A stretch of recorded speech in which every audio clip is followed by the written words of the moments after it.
Hello and welcome back to Nat Scraps and Christy's Beautiful Lives. Oh, golly gosh, guys, that was a terrible start, wasn't it? And I'm not going back and redoing it because I'm not. Christy's Beautiful Lives, day 21. Here today, guys, we are working with a sketch by Barrett. And I hope I haven't murdered your name there, Crystal. Thank you, Crystal, for a really cute sketch. And I loved the fact this one had loads and loads of layers. It means you can get into those papers that you've got with lots of scraps, pull out bits and pieces, layer them up, and create something stunning. And don't we all just love using up a few bits and pieces and scraps and that? Here you can see I am just going in and I am layering it up. I'm just pulling papers here, there, and everywhere, and obviously having my cup of tea there on the side as well. And I'm enjoying doing that with loads of layers from my paper stack there.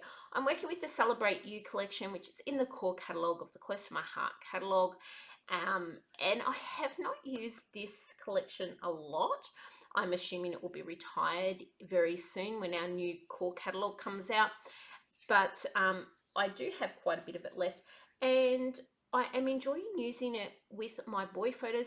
Here I've brought in some papers trying to figure out what I'm going to use in the background, and I'm not really good at have patterns in as my base, and you'll see that here, and you might have seen it on the last layout I did, which is the non-autumn layout I did last video, where I go to use a background paper, pattern paper, and it doesn't seem to work for me. I'm not great at using those patterns in large quantities.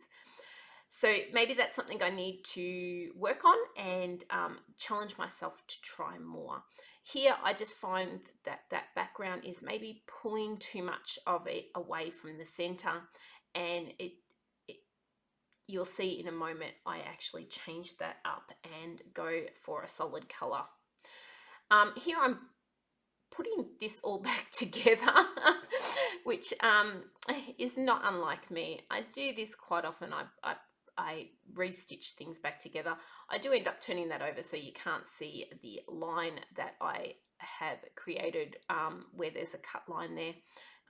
There you go, and put it over there. But I do change it up again in a moment and take it away. As such is what I do. I'm very good at cutting things apart to then decide to put them back together.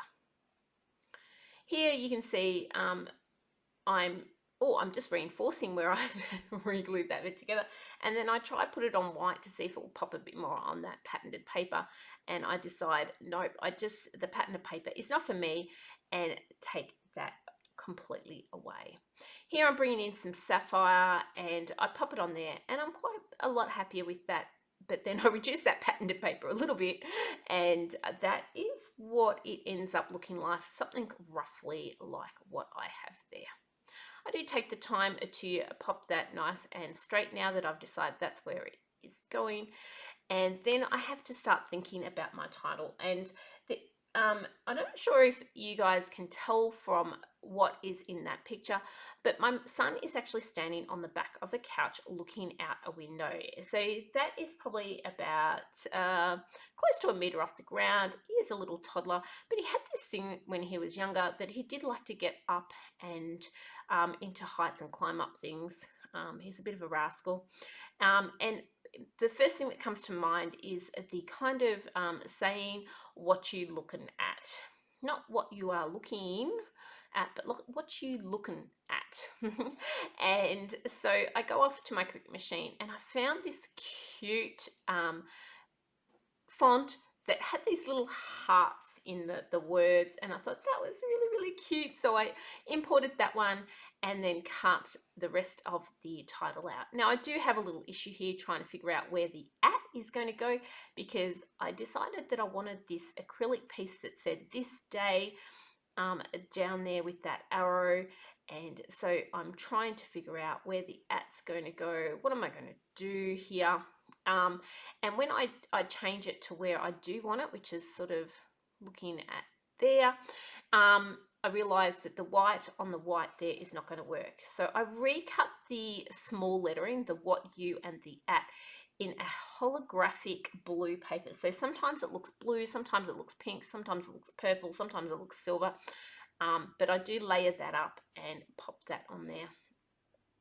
Once I've done all that, I'm just going to cover my photo and I'm going to go in with the white gloss spray. And you guys are probably sick of seeing me and white gloss spray or gold gloss spray, but I do go and sprinkle that page, and that just makes that solid blue not quite so solid and boring.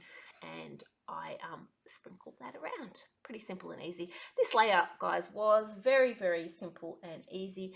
And that's one of the things about some of these sketches, is that it just gives you a jumping off point. You can get that layout created so quick and easy and get it done.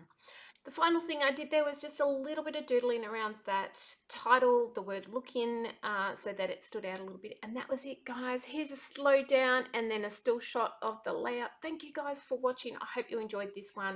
Please consider doing all those wonderful things that you do, the comments, the likes, the subscribes, all those wonderful things. I will see you guys on the next one. Have a wonderful, wonderful, wonderful day. Goodbye.